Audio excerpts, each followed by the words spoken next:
As more school districts across Northeast Ohio ask voters for levy support, some community members are now pushing back. In Streetsboro, one group is speaking out against a tax increase, saying now is not the time.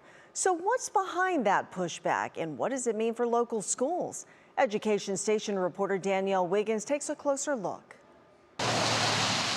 Driving into Streetsboro, the city's motto, Gateway to Progress, is hard to miss. But for Jay Jonas, a 17-year resident, the upcoming school levy could be a miss for the city's future. In my opinion, not supporting the schools and not voting to support your community in that way represents regression, not progress. A school levy that would raise property taxes has already failed twice last year. Both times, more than 60% of voters said no.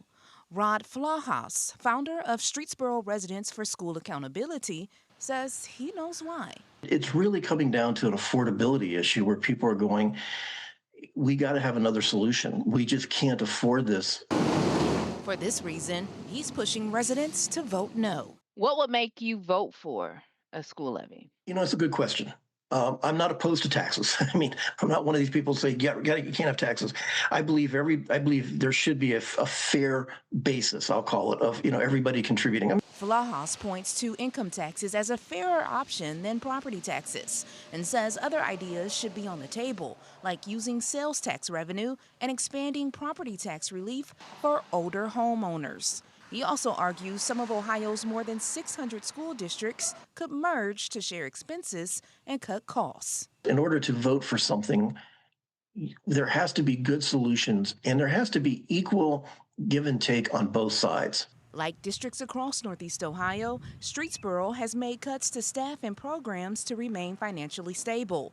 For Jonas, if the cuts continue, he says families will look to open enrollment in other districts, private school options, and for some, a much harder step.